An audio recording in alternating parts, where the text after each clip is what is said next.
God bless you. கர்த்தருடைய பரிசுத்த நாமம் மகிமைப்படுவதாக.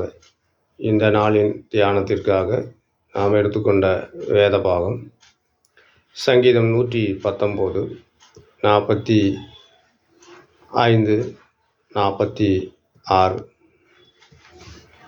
நான் உம்முடைய கட்டளைகளை ஆராய்கிறபடியால் விசாலத்திலே நடப்பேன். நான் உம்முடைய சாட்சிகளை குறித்து ராஜாக்களுக்கு முன்பாகவும் வெட்கப்படாமல் பேசுவேன். அருமையான தேவ பிள்ளைகளே, இந்த இடத்துல தாவீது எழுதிய சங்கீதமாக இதில் தலைப்பில் கொடுக்கப்படலை. ஆனாலும் ஏதோ ஒரு தேவ மனுஷன் எழுதியிருக்கிறார்.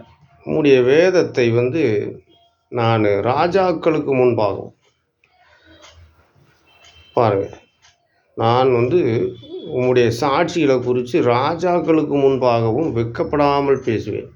இன்னைக்கு இந்த வேதத்தை சுமந்து தெரியவும், இந்த வேதத்தை மற்றவர்களுக்கு எடுத்து சொல்லவும் வெட்கப்படுகிற ஒரு காலமாக இருக்கிறது. ஆனால் இங்கே அந்த தேவ மனிதன் என்ன சொல்லுகிறார்? இந்த சங்கீதத்தை எழுதிய தேவ மனிதன், நான் உம்முடைய சாட்சிகளை குறித்து ராஜாக்களுக்கு முன்பாகவும் வெட்கப்படாமல் பேசுவேன். நமக்கு எதுக்கு வெக்கம்? வெக்கம் கெட்ட காரியங்கள் எல்லாம் நாம் வெக்கமில்லாமல் வெளியில் பேசுகிறோம். மற்றவர்களை குறை சொல்லுவோம், புறங்கூறி திரிவோம், மற்ற ஊழியர்களை குறை சொல்லுவோம், விசுவாசிகளை குறை சொல்லுவோம், வேறு பல உலக பிரகாரமான சினிமா கதைகளை கூட நம்ம பேசுவோம். அது ஒரு பக்கம் இருந்தாலும், இதெல்லாம் நமக்கு வெக்கமான காரியங்கள் எல்லாம் நாம் வெக்கமில்லாமல் பேசும் பொழுது, ஆண்டவராகிய இயேசு கிறிஸ்து உங்களுக்காகவும் எனக்காகவும் ஜீவனை தந்த ஆண்டவராகிய இயேசு கிறிஸ்துவை குறித்தும் அவருடைய சுவிசேஷத்தை குறித்தும் சொல்வதற்கு நமக்கு என்ன வெக்கம்? நாம் கொலை செய்கிறோமா, கொள்ளையடிக்கிறோமா, அல்லது அநியாயம் செய்கிறோமா, அல்லது பிறர் குடியை கெடுக்கிறோமா? இப்படி எதுவும் செய்யாமல் நாம் இயேசுவை குறித்து மற்றவர்களோடு பகிர்ந்து கொள்வதில் நமக்கு ஏன் வெக்கம்? சோத்திரம். அதை தான் அவர் சொல்கிறார், நான் வெட்கப்படாமல் பேசுவேன் அப்படிங்கிற. நாம் இன்றைக்கி அரசியல்வாதிகளெல்லாம் போனோம்னா அவங்களுக்கு சாதகமாக பேசுவோம், அவங்களுக்கு சாதகமாக தீர்க்க தரிசனம் சொல்லுவோம்.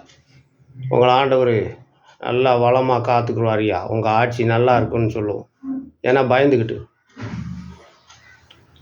இங்கே தாவீது சங்கீதக்காரர் என்ன சொல்கிறாருன்னா, நான் பயப்படாமல் வெட்கப்படாமல் பேசுவேன், ராஜாக்களுக்கு முன்பாலும் பேசுவேன் அப்படிங்கிறார்.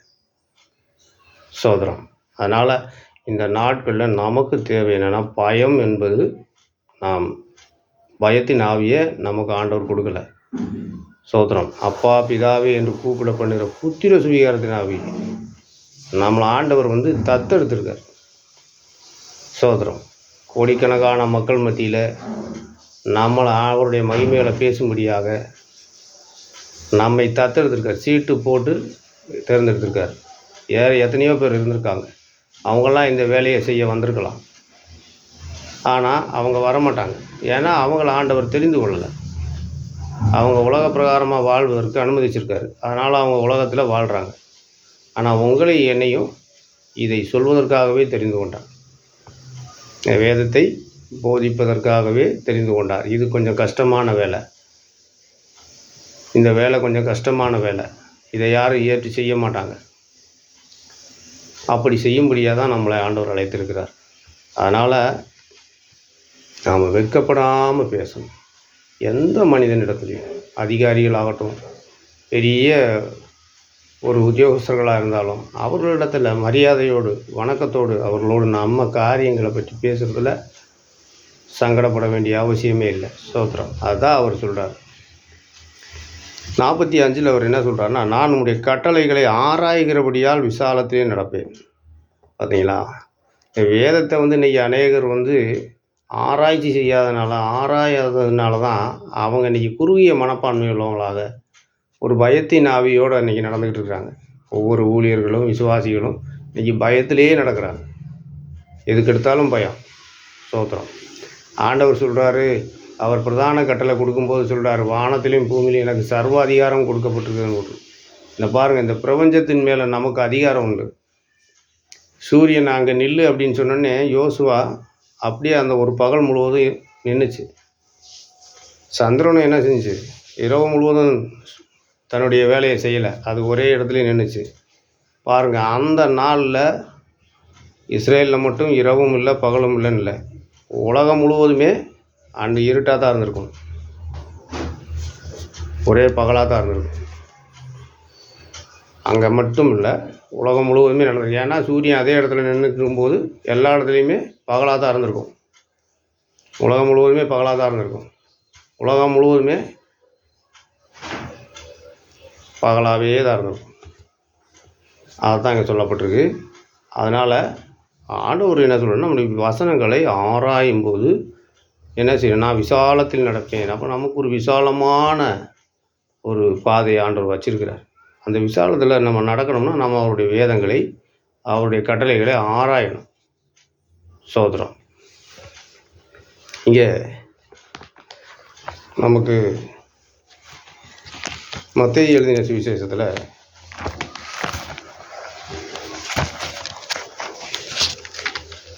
24வது அதிகாரம் 9வது வசனம். அப்பொழுது உங்களை உபத்திரவங்களுக்கு ஒப்பு கொடுத்து உங்களை கொலை செய்வார்கள். என் நாமத்து நிமித்தம் நீங்கள் சகல ஜனங்களாலும் பகைக்கப்படுவீர்கள். அப்பொழுது அநேகர் இடரல் அடைந்து ஒருவரை ஒருவர் காட்டி கொடுத்து ஒருவரை ஒருவர் பகைப்பார்கள். பார்த்தீங்களா, இந்த இடத்துல சொல்லப்பட்ட இந்த வேதம், இந்த வசனத்தை பாருங்கள்.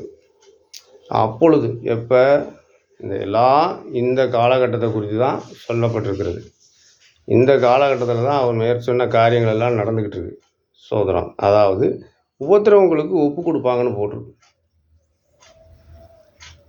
உபத்திரவங்களுக்கு நம்மளெல்லாம் என்ன செய்வாங்க, இன்றைக்கும் அங்கங்கே நடந்துக்கிட்டு இருக்குது. இன்றைக்கி உலகம் முழுவதும் கிறிஸ்தவர்களுக்கு உபத்திரவம் நடந்துக்கிட்டு தான் இருக்குது.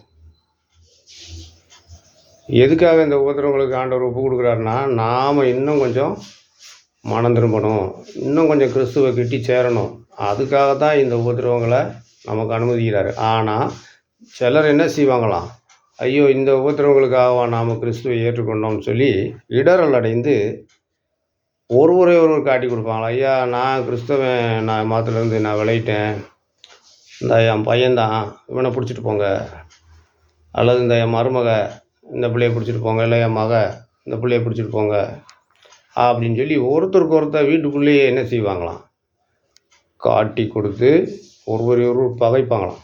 கர்த்தருக்கு ஸ்தோத்திரம். பார்த்தீங்களா, இப்போ அந்த காலகட்டத்தில் தான் இன்றைக்கி நாம் நெருங்கிக்கிட்டே இருக்கோம்.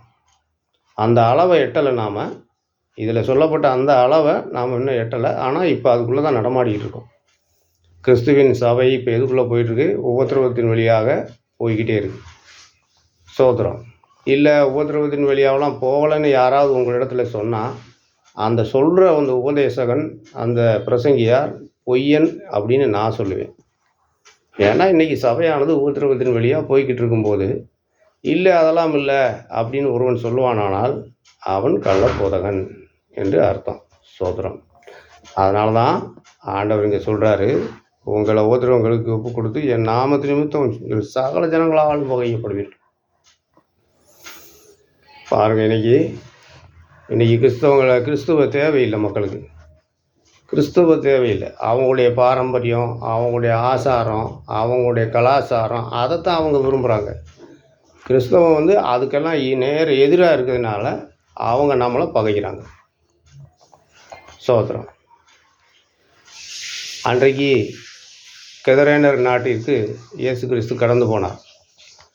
கடந்து போனப்போ அங்கே இருந்த அநேகம் பிசாசுகள் பிடித்திருந்த ஒரு சில மனிதர்களை அவர் அங்கே காப்பாற்றுறார். அந்த பிசாசுகள் அங்கேருந்து துரத்தி விடுறார். துரத்தி விட்டப்போ அவையெல்லாம் பன்றிக்குள்ளே போகும்படி உத்தரவு கேட்குது. சரி போயிருந்துட்டார். அப்போ போனப்போ அந்த பன்றிகளெல்லாம் போய் அந்த ஏரிக்குள்ளே விழுந்து செத்து போயிருக்குது. அப்போ இந்த நாட்டில் இருந்த அந்த மக்கள் எல்லாம் இயேசுவின் இடத்துக்கு கடந்து வந்து என்ன சொல்கிறாங்கன்னா, இப்படிப்பட்ட அற்புதங்களை பல காலங்களாக பிசாசு பிடித்து தன்னைத்தானே காயப்படுத்தி அநேகருக்கு தொல்லையாக இருந்த அந்த மனுஷனை காப்பாற்றி அவன் புத்தி தெளிஞ்சு நல்லா நீட்டாக ட்ரெஸ் போட்டு அங்கே உட்காந்துருக்கான். அவங்களுக்கு அவனை பார்த்து ஒரு ஆச்சரியம் இல்லை. ஆனால் இந்த பன்றிகள், இந்த 2000க்கு அதிகமான பன்றிகள் இது நேராக ஏரியில் குதித்து தற்கொலை பண்ணிக்கிறது. இந்த பிசாசு அதுக்குள் போந்தோன்னே இப்போ பன்றிகளைத்தான் அவர்கள் பெரிதாக, அவர்கள் பெரிய சொத்தாக நினைத்தார்கள். இயேசு கிறிஸ்து செய்த அற்புதங்களை அவர்கள் விரும்பவில்லை. அதனால் என்ன செஞ்சாங்க, நீங்கள் இந்த எல்லையை விட்டே கடந்து போயிருங்க, தயவுசெய்து எங்கள் ஏரியாவிலே நீங்கள் இருக்க வேண்டாம்னு சொல்லிட்டாங்க. அப்போ பிசாசுகள் இந்த இடத்துல இருந்தாலும் பரவாயில்லை, இயேசு கிறிஸ்து இந்த நாட்டில் இருக்கக்கூடாது அப்படின்னு நினைக்கக்கூடிய ஒரு மனிதர்களாக அந்த காலத்தில் வாழ்ந்தாங்க. அதே போல் தான் இன்றைக்கும் இயேசு கிறிஸ்து அவங்களுக்கு தேவையில்லை. இயேசு கிறிஸ்துவினுடைய உபதேசம் தேவையில்லை. இயேசுவினுடைய அதிசயங்களோ அற்புதங்களோ அவங்களுக்கு தேவையில்லை. மக்களுக்கு அவங்க விரும்புகிறதெல்லாம் என்னன்னு கேட்டிங்கன்னா, உலக சுகங்கள், உலக இன்பங்கள், சிற்றின்பங்கள். அவங்க தாங்கள் கைகளினால் எதையாவது செஞ்சு சந்தோஷப்பட்டு ஆடி பாடி நடனம் ஆடி அதுக்கு முன்னால் கூத்தாடி வாழ்க்கையை ஓட்டணும்னு நினைக்கிறாங்க. கர்த்தருக்கு ஸ்தோத்திரம். அதனால தான் தேவன் என்ன சொல்கிறாருன்னா, உங்களை சகல ஜனங்களாலும் பகைக்கப்படுவீர்கள்.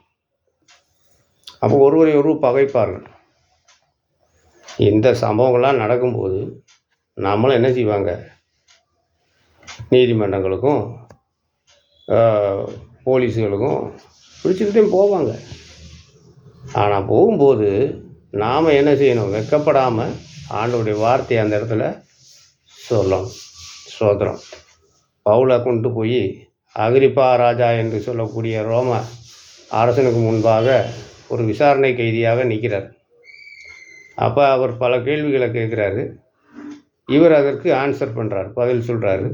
இப்படி அவருக்கு சுவிசேஷத்தை அங்கே நிற்கும் போதே அந்த அவையில் உள்ள, அந்த அரண்மனையில் உள்ள எல்லாரும் கேட்க ஒரு மிகப்பெரிய நீண்ட பிரசங்கம் பண்ணுறார். பண்ணிட்டு கடைசியில் இவர் எல்லாம் பண்ணிட்டு கடைசி முடிவாக ஒரு கேள்வி கேட்குறாரு பவுல். அகிரிப்பா ராஜாவே, தீர்க்கதரிசிகளை விசுவாசிக்கிறீர்களா? விசுவாசிக்கிறீர் என்று நான் அறிவேன். பாருங்கள், தீர்க்கதரிசிகளை விசுவாசிக்கிறீங்களான்னு அவர்கிட்ட கேட்குற ஒரு ராஜா, ரோம பேரரசை கேட்டுட்டு, இல்லை உண்மையிலே நீங்கள் விசுவாசிக்கிறீங்கன்னு எனக்கு தெரியும் அப்படிங்கிறார். பாருங்கள், அந்த ராஜாவோட மனதுக்குள்ளே கடவுளை பற்றிய விசுவாசம் இருக்குங்கிறது பவுலுக்கு தெரிஞ்சு போச்சு. ஏன்னா அவனுக்குள்ளே ஆவியானவர் இருக்கார், அதனால் வெளிப்படுத்துகிறார்.